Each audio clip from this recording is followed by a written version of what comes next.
Good morning दोस्तों। आज हम जो सॉल्व कर रहे हैं वो है हमारा सर्वे पार्ट 2। पहला पार्ट कर चुके हैं और जिसने भी पहला पार्ट अभी तक नहीं देखा है वो देख ले। और फिर आज हम स्टार्ट करेंगे पार्ट 2। पार्ट 1 में हमने जहाँ रोका हुआ था ये क्वेश्चन पे किया हुआ था, लास्ट क्वेश्चन ये था। अब इसके आगे हम चलते हैं। अब नेक्स्ट क्वेश्चन क्या है हमारा, यहाँ पर नेक्स्ट क्वेश्चन दिया हुआ है कि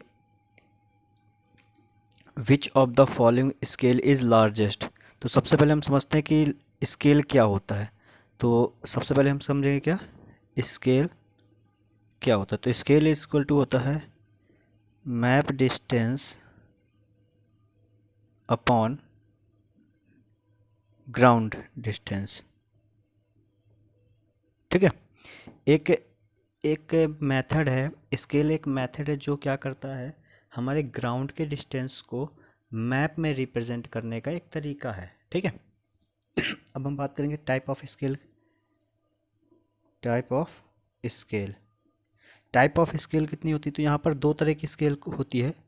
ठीक है। एक होती है लार्ज स्केल, दूसरी होती है स्मॉल स्केल। ठीक है। अब यहाँ पर हम बात करेंगे कि लार्ज स्केल और स्मॉल स्केल क्या होती है। तो सबसे पहले हम समझते हैं स्मॉल स्केल लिखने का तरीका क्या होता है, रिप्रेजेंटेशन ऑफ स्केल। तो स्केल जो होती है वो इस तरह से लिखी जा सकती है, 1:s हो सकता है या 1/s हो सकता है। ठीक है। ये दो तरीके हैं जिसमें हम रिप्रेजेंट कर सकते हैं स्केल को। ठीक। या फिर ये हो सकता है कि 1 metre is equal to s metre. ठीक। ऐसे जनरली एक नंबर ले लिया हुआ है, ये इस तरह से रिप्रेजेंट किया जा सकता है। ठीक। चलिए, तो अब हम कैसे, यहाँ पर हम जो बात हो रही थी, यहाँ पर बात हो रही थी कि टाइप ऑफ स्केल की। तो टाइप ऑफ स्केल में हम क्या करेंगे कि कैसे पता करेंगे कौन सा स्केल छोटा और कौन सा बड़ा है। तो बड़े स्केल और छोटा स्केल, तो यहाँ पर एक चीज़ और आती है RF, एक चीज़ निकल के आता है जिसको बोलते हैं हम रिप्रेजेंटेटिव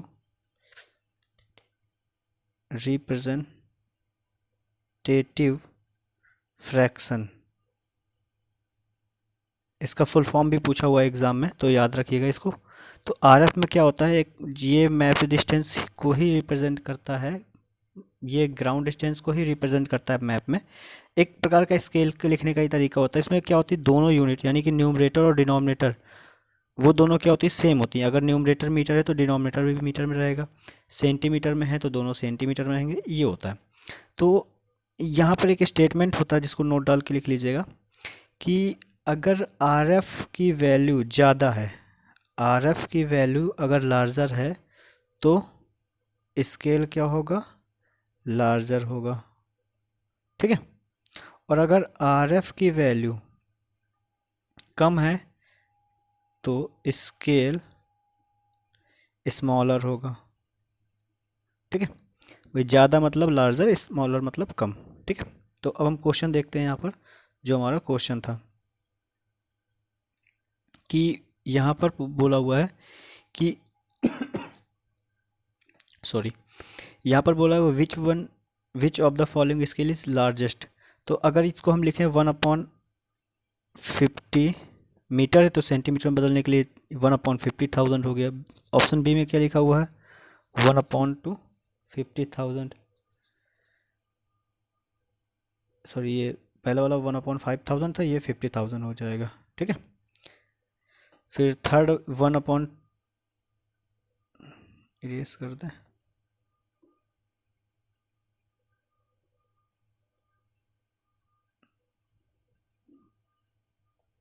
ठीक है। थर्ड में क्या लिखा हुआ है, 1/50 किलोमीटर है ना, तो किलोमीटर को मीटर में बदलने के लिए 50 है कि 50 है, तो 50 किलोमीटर को बदलने के लिए मीटर में 1000 का मल्टीप्लाई, और मीटर को फिर से सेंटीमीटर में बदलने के लिए 100 का मल्टीप्लाई, यानी कि 42617, यानी 1/5 करोड़ हो गया। और फोर्थ ऑप्शन क्या है, ऑल ऑफ द सेम। ठीक है। तो अब इसमें बताइए कि सबसे ये सब RF ही सब सेम यूनिट में हो गए। ठीक है, ये तीनों ऑप्शन। तो इसमें बताओ सबसे ज़्यादा वैल्यू किसकी आएगी, तो सबसे वैल्यू ज़्यादा उसकी आएगी जो जिसका डिनोमिनेटर सबसे छोटा होगा। तो सबसे छोटा डिनोमिनेटर किसका है? ऑप्शन ए का। ठीक है, और अगर पूछता कि सबसे बड़ा डिनोमिनेटर किसका है, तो ये 5 करोड़ का था। ठीक है, तो इसकी वैल्यू सबसे कम आएगी। ठीक है, इसकी वैल्यू सबसे ज़्यादा आएगी क्योंकि इसका डिनोमिनेटर सबसे छोटा है, और इसकी वैल्यू इसलिए कम आएगी क्योंकि इसका डिनोमिनेटर सबसे बड़ा है।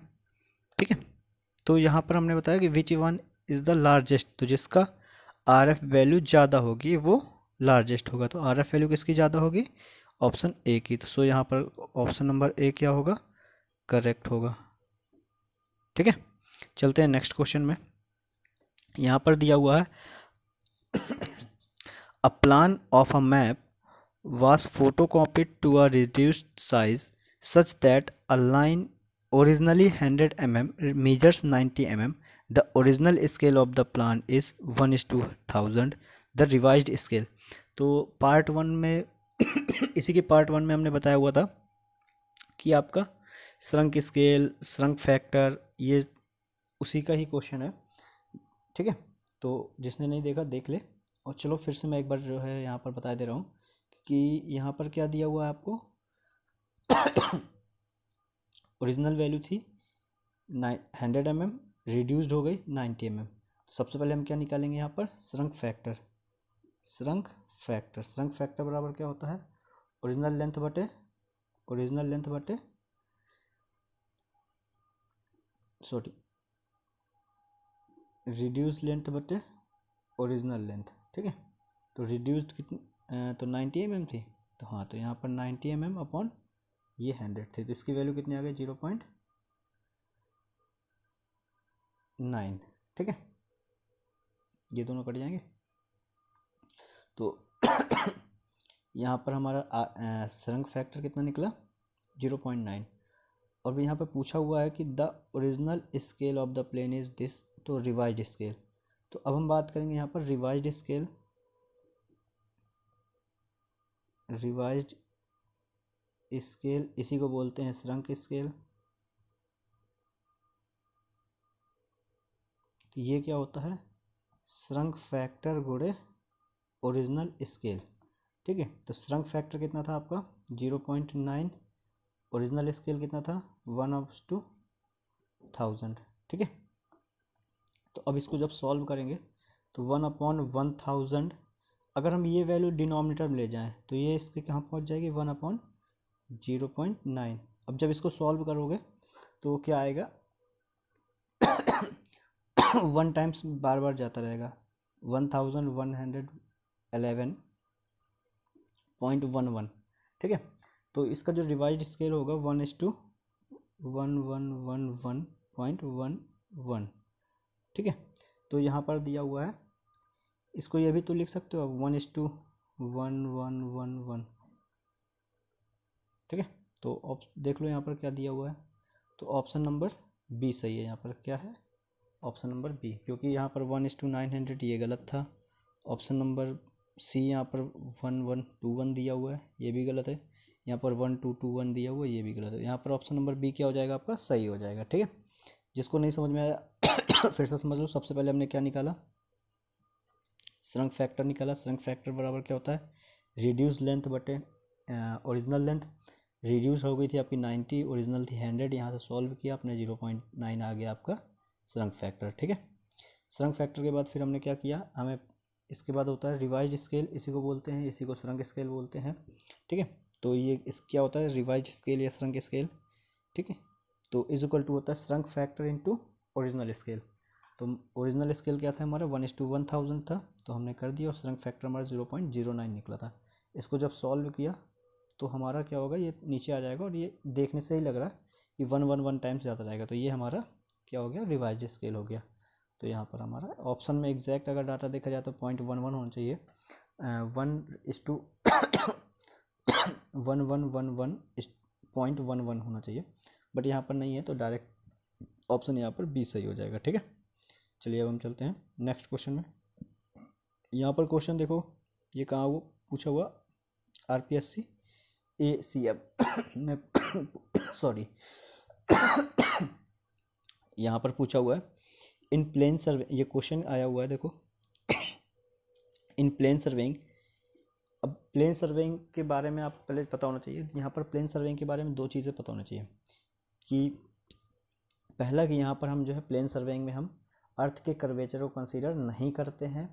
दूसरा, अगर किसी लैंड का एरिया 195.5 किलोमीटर स्क्वायर है, ठीक है, और इतने 195.5 किलोमीटर स्क्वायर के एरिया को आपको अगर सर्वे करना है तो इस एरिया को आप प्लेन सर्वेइंग मान करके प्लेन सर्वेइंग के प्रिंसिपल पे बेस्ड आप इसका सर्वे कर सकते हो, ठीक है। अगर ठीक है, तो यहाँ पर हम ऑप्शन पढ़ते हैं, दो चीज़ें बता दी, इसी से क्वेश्चन हो जाएगा। यहाँ पर बोल रहा है the curvature of the earth is taken into consideration, पहला गलत हो गया। ऑप्शन नंबर बी क्या कह रहा है, the curvature of the earth is not taken into consideration, ठीक है। The survey extended over small areas, ठीक है। ऑप्शन नंबर डी क्या कह रहा है, the survey extended over large areas. तो यहाँ पर हमने देखा कि ना ऑप्शन ए सही है, ना बी सही है, ना सी से सॉरी ना ऑप्शन ए सही है, ना सी सही है, ना डी सही है। ऑप्शन नंबर बी क्या है यहाँ पर, इसका सही है, ठीक है। अब हम क्या करते हैं, नेक्स्ट क्वेश्चन में चलते हैं। तो नेक्स्ट क्वेश्चन में क्या दिया हुआ है कि ये आ चुका है यहाँ यूपीपीएससी एई में आया हुआ है, स्टेट एई 2004 में आया था, 2011 में भी आ चुका है। तो अब हम ये क्वेश्चन पढ़ते हैं। तो क्वेश्चन क्या दे रहा है यहाँ पर कि the residual error is the difference between, तो जो रेसिडुअल एरर होती है वो क्या होती है, most probable value and observe value के बीच का डिफरेंस होती है, ठीक है। किसके किसके बीच की डिफरेंस होती है, most probable value and observe value of a quantity, किसी भी क्वांटिटी की। तो यहाँ पर ऑप्शन कौन सा सही होगा, यहाँ पर ऑप्शन बी सही होगा, ठीक है। चलिए नेक्स्ट क्वेश्चन पढ़ते हैं हम लोग। अब यहाँ पर देखो एक नेक्स्ट क्वेश्चन में कहाँ, ये देखो क्वेश्चन कहाँ कहाँ आया हुआ है, इस एग्ज़ाम में आया, इसमें भी आया, इसमें भी आया, इसमें भी आया और इसमें भी आया। न जाने कितने एग्ज़ाम्स हैं जिसमें ये क्वेश्चन आया हुआ है, जबकि क्वेश्चन क्या है, बहुत इजी क्वेश्चन है ये, ठीक है। चलो हम पढ़ते हैं। The main principle of surveying is to work, जो मेन प्रिंसिपल होता है सर्वेइंग का वो क्या होता है। तो मान लीजिए सबसे पहले हम चलो समझते हैं यहाँ पर इसका आंसर, देखो बता दे रहा हूँ। Part from part to the whole, ये गलत है, ये from whole to the part, ये ऑप्शन सही है। थर्ड पढ़ते हैं, from higher level to lower level, ये भी गलत है। From lower level to higher level, ये भी गलत है, ठीक है। चलिए अब हम क्या करते हैं कि इसको समझते हैं कैसे ये को करना है। मान लीजिए एक ये रैंडम सा एक हमने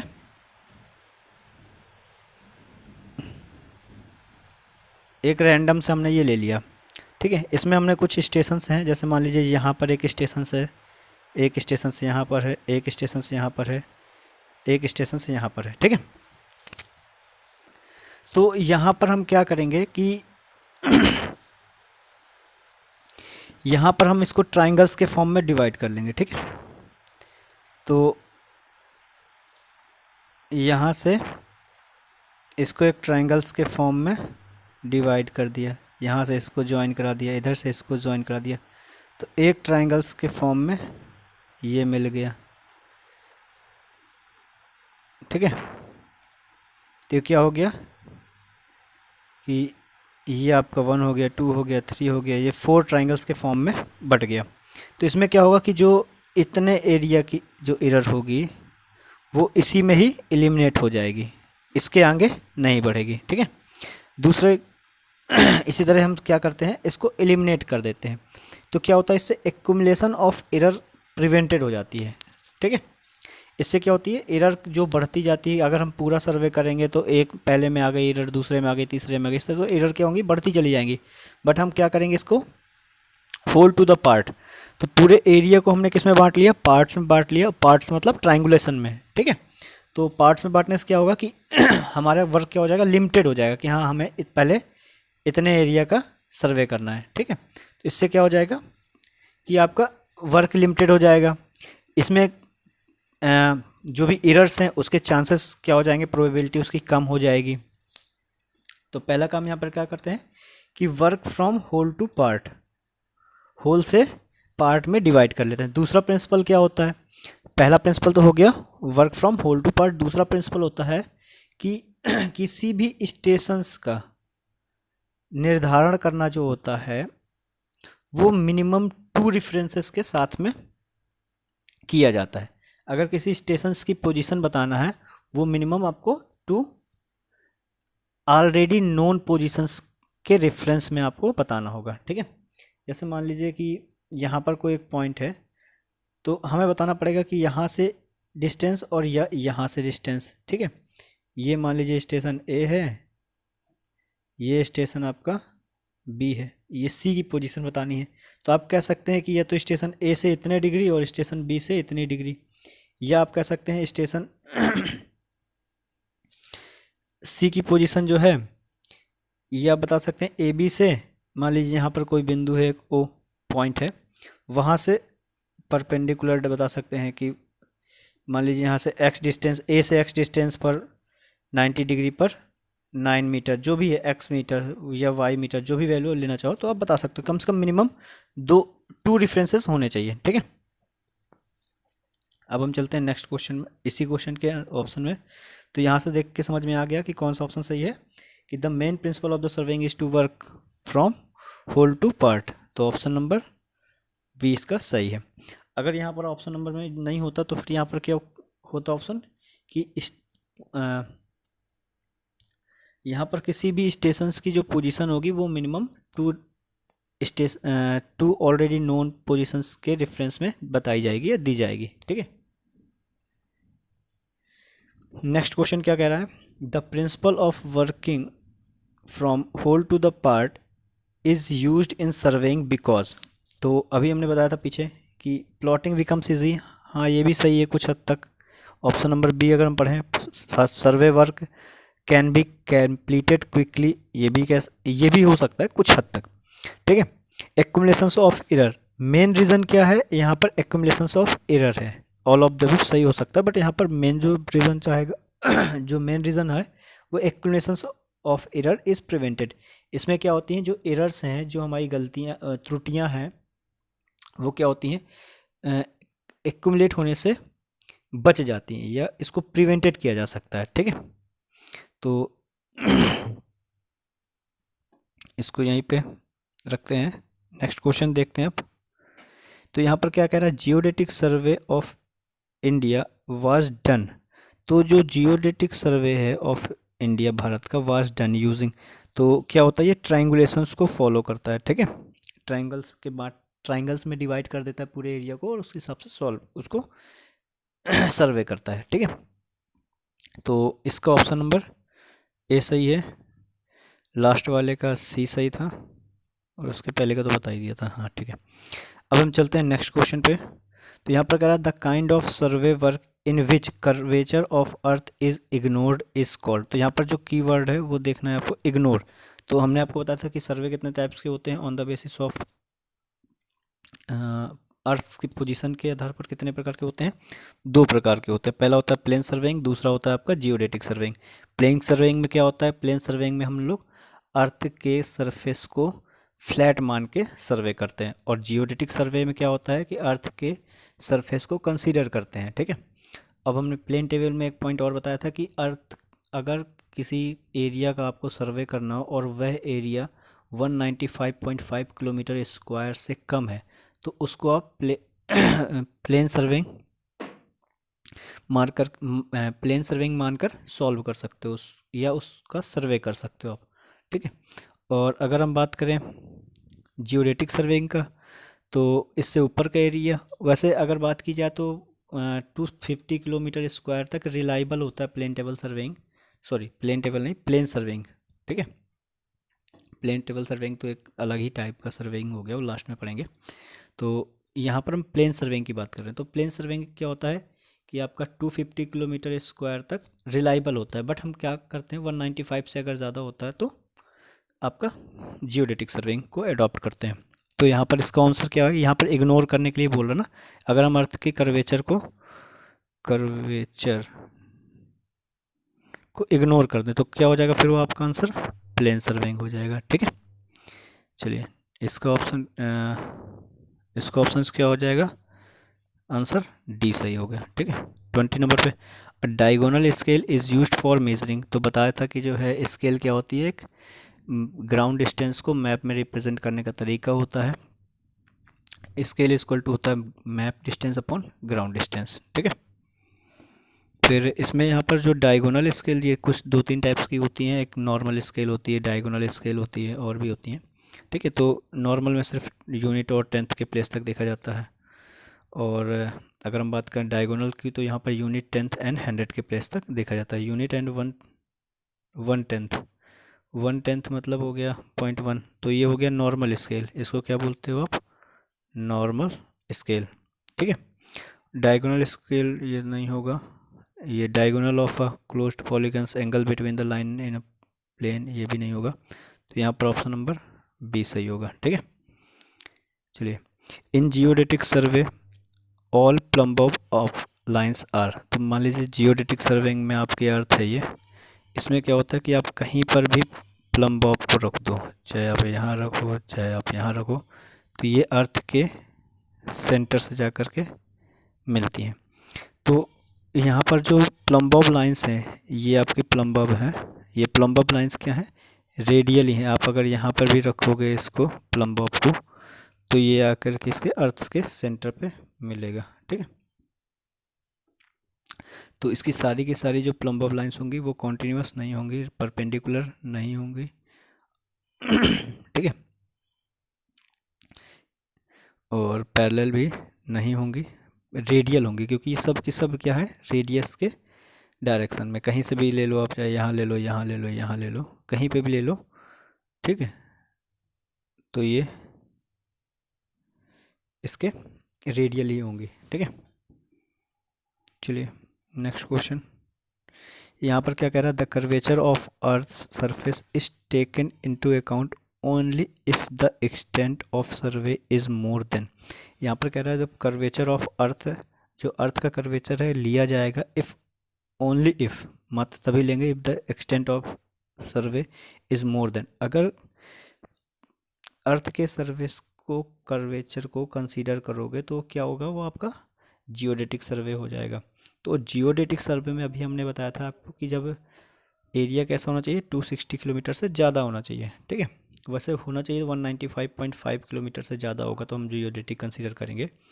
बट यहाँ पर अकॉर्डिंग टू ऑप्शन देख सकते हो कि यहाँ पर ऑप्शन डी ज़्यादा सही है, क्योंकि 250 किलोमीटर से अगर ज़्यादा होगा तो क्या करेंगे आप? वहाँ पर अर्थ के सरफेस को कंसीडर करोगे, तो वहाँ पर क्या हो जाएगा? जियोडेटिक सर्वे करेंगे, ठीक है। तो इसका ऑप्शन नंबर डी सही होगा, ठीक है।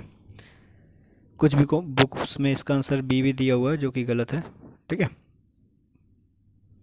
अब हम बात करते हैं यहाँ पर कि अब map having a scale of 1 metre equal to 3 kilometre is represented as a representative fraction. अभी हमने इसी वीडियो के सबसे फर्स्ट में क्वेश्चन बताया था कि रिप्रेजेंटेटिव फ्रैक्शन क्या होता है, कि दोनों की यूनिट सेम होनी चाहिए। तो यहाँ पर दिया हुआ है आपको 1 centimetre is equal to 3 kilometre. तो रिप्रेजेंटेटिव फ्रैक्शन क्या हो जाएगा आपका? रिप्रेजेंटेटिव फ्रैक्शन बराबर हो जाएगा आपका 1 सेंटीमीटर अपॉन 3 किलोमीटर। पर अब इसको हम क्या करेंगे? सेंटीमीटर को सेंटीमीटर में रहने देंगे और किलोमीटर को सेंटीमीटर में बदल देंगे। तो 3 किलोमीटर को मीटर में बदलने के लिए 1000 से मल्टीप्लाई, और अब ये मीटर बदल गया, और मीटर को सेंटीमीटर में से बदलने के लिए 100 का मल्टीप्लाई, तो ये भी क्या हो गया? अब सेंटीमीटर में हो गया। तो इसको लिख सकते हो आप, आर एफ जो दिया हुआ है आपका अकॉर्डिंग टू क्वेश्चन, वो हो जाएगा 1 centimetre equal to 1 lakh, sorry 3 lakh,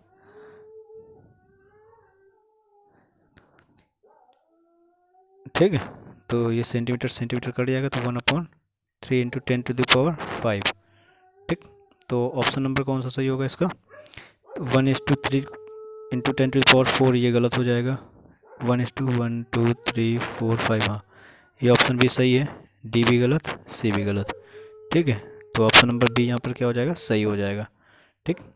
अब हम चलते हैं नेक्स्ट क्वेश्चन पे, जो कि यहाँ पर दिया हुआ ये, ठीक है। इसको हम जो है बड़े आसानी से कर लेंगे। बहुत बार क्या होता है, इस क्वेश्चंस को सॉल्व करने में कन्फ्यूज़न होती है, ठीक है।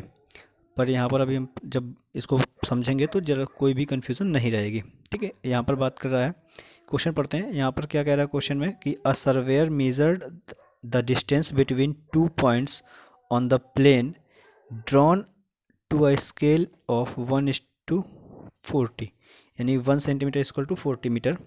ठीक है, and the result was 450 metre. Later he discovered that he used a scale of 1 centimetre equal to 20 metre. ठीक है, find the true distance between the 2 points. तो अभी हम इसी में ही पढ़ेंगे, आगे सॉल्व करेंगे कुछ क्वेश्चंस।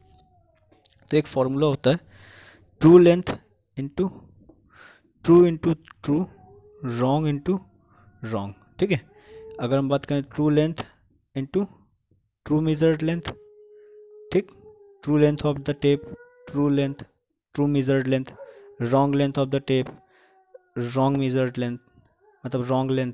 ठीक है, ये फॉर्मूला होता है। तो सबसे पहले क्वेश्चन में समझो ट्रू रॉन्ग क्या है। तो यहाँ पर सर्वेयर था, उसको एक किसी भी डिस्टेंस के बीच का, 2 पॉइंट्स के बीच का एक सर्वे करना था। ठीक है, मेज़र करना था उसको। तो उसको क्या करना था कि एक स्केल तैयार करना था 1:40 के स्केल में, एक प्लान या कुछ अपना सर्वे करना था। ठीक है, तो स्केल क्या था उसका 1:40 का था, और डिस्टेंस कितनी थी 450 मीटर। ठीक है, बट उसने जब पूरा सर्वे ख़त्म कर लिया तो उसको पता चला कि उसने 1:20 का यूज़ कर लिया, बट उसको क्या करना चाहिए था 1:40 का यूज़ करना चाहिए था। तो पूछ रहा है कि जब उसने 1:20 का यूज़ किया हुआ है तो उसकी वैल्यू क्या आएगी, गलत आएगी, क्योंकि उसने गलत मेज़र किया हुआ है, मतलब गलत स्केल जो है लिया हुआ है। ठीक है, फाइंड द ट्रू डिस्टेंस। तो जो ट्रू डिस्टेंस होगा, तो हमें मान लीजिए ट्रू डिस्टेंस को लिख लिया हमने d। ठीक है, और ट्रू स्केल क्या था 1/40। ठीक है, रॉन्ग डिस्टेंस कितनी मेज़र कर ली, अब चूंकि उसने मेज़र्ड कर ली है, अब जो मेज़र्ड लेंथ होगी वो रॉन्ग होगी ना, क्योंकि एंड रिजल्ट वाज 450, उसका रिजल्ट आ गया 450, तो 450 क्या हो जाएगी इसकी रॉन्ग लेंथ हो जाएगी, इनटू 1 और इसने स्केल कौन सा यूज़ किया है 1 सेंटीमीटर/20 मीटर। ठीक है, 1:20। अब यहाँ पर इस सेंटीमीटर में है, ये मीटर में है, ये भी सेंटीमीटर में है, ये मीटर में। अब बोथ साइड्स की वैल्यूज़ क्या हो जाएंगी, कट जाएंगी, तो उसमें कोई मतलब नहीं है, तो आप डायरेक्ट रख सकते हैं इसको। ठीक है, तो ये 40 से ये 20 कटेगा, तो यहाँ आ जाएगा 2। अब देखो यहाँ पर d इक्वल टू कितना आ जाएगा, d इक्वल टू आ जाएगा 450 इंटू 2 इक्वल टू 900 मीटर। जो उसकी जो ट्रू लेंथ है, जो उसको मेज़र करने के बाद मिलती, वो है आपकी 900। ठीक है, तो इसका ऑप्शन नंबर बी सही है। कौन सा ऑप्शन सही है, बी सही है। ठीक है, वीडियो समझ में आ रहा है ना क्वेश्चन। ठीक है, नेक्स्ट क्वेश्चन देखते हैं। तो नेक्स्ट क्वेश्चन कह रहा है यहाँ पर a scale of 1 inch equal to 50 feet is mentioned and on an old map, what is the corresponding equivalent scale. तो मान लीजिए पहले जो है 1 इंच इक्वल टू 50 फीट दे रखा हुआ था। ठीक है, अब इसका इक्विवेलेंट, तो इक्विवेलेंट क्या होता है, जो इसके इक्वल हो। और सारे ऑप्शन पे आप देखो यहाँ पर centimetre metre centimetre metre centimetre metre centimetre metre, यानी कि सारी वैल्यू सेंटीमीटर और मीटर में दी हुई है। तो यानी कि हम इसको बदलेंगे, तो 1 इंच इक्वल टू क्या होता है 2.54 सेंटीमीटर, और इसको क्या बदलना है हमको मीटर में, तो 50 है, 1 फीट में कितना होता है 12 इंच होते हैं। ठीक है, और 12 इंच में 2.54 सेंटीमीटर हो गए, और इस सेंटीमीटर में बदल गया ये। अब इस वैल्यू को क्या करना है हमें मीटर में बदलना है, तो इसलिए क्या करेंगे हम इसमें 100 का डिवाइड कर देंगे, तो ये वाली वैल्यू क्या हो जाएगी हमारी,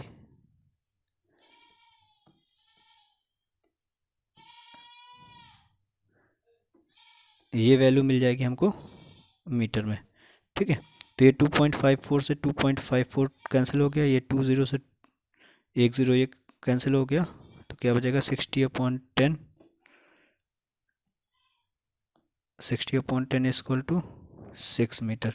तो आपका आंसर आ जाएगा 1 सेंटीमीटर इक्वल टू 6 मीटर। इसमें बिना चाहते तो आप बिना पेन उठाए भी कर सकते थे इसको, बट ठीक है। तो यहाँ पर ऑप्शन नंबर क्या हो जाएगा इसका, सही हो जाएगा बी। ठीक है, नेक्स्ट क्वेश्चन देखते हैं। यहाँ पर कह रहा है सर्वेइंग डील्स विथ, सर्वे किसके साथ डील्स करती है, तो हम एब्सोल्यूट पोजीशन, एस्ट्रोनॉमिकल पोजीशन या प्रिलिमिनरी पोजीशन। नहीं, अभी जब सबसे पहले हम बता रहे थे ना कि जो है सर्वे के बारे में, तो प्रिंसिपल ऑफ द सर्वे बताया था, फिर उसमें हमने बताया था कि जो है किसी रिलेटिव पोजीशन, ठीक है, तो सर्वे जो है किसी रिलेटिव पोजीशंस के रेफरेंस में ही किया जाता है, ठीक है, जिसकी हमें पहले से पोजीशन पता हो, ठीक। तो यहाँ पर ऑप्शन नंबर सी सही हो जाएगा, इसका बी सही था, ठीक है, इसके पहले बता ही दिया था, ठीक है। चलिए नेक्स्ट क्वेश्चन देखते हैं। यहाँ पर कह रहा a plane scale is used to read. अभी देखिए लास्ट वाले क्वेश्चन में ही हमने यहाँ पर बताया था कि, कहाँ गया क्वेश्चन, हाँ, या इसको प्लेन स्केल बोल दो या नॉर्मल स्केल बोल दो, ठीक है। तो यहाँ पर फिर से क्वेश्चन आया हुआ है कि a plane scale is used to read, one dimension गलत है, थ्री डायमेंशन के लिए तो जो है डायगोनल स्केल था, ऑल ऑफ द दीज गलत है, ऑप्शन नंबर बी। इसको क्या बोलते हैं आप लोग, या तो इसको हम बोल सकते हैं प्लेन स्केल, या इसको भी बोलते हो आप नॉर्मल स्केल, ठीक है। चलिए समझ में आ रहा है ना। नेक्स्ट क्वेश्चन चलते हैं। नेक्स्ट क्वेश्चन में क्या दे रखा हुआ है, the least count of the vernier scale. तो अब इसके आगे का जो वीडियो है वो, इसके आगे का जो वर्नियर स्केल है और लीस्ट काउंट है, कितने टाइप्स के वर्नियर स्केल होते हैं, ये सब जो है नेक्स्ट पार्ट में बताऊंगा मैं, ठीक है।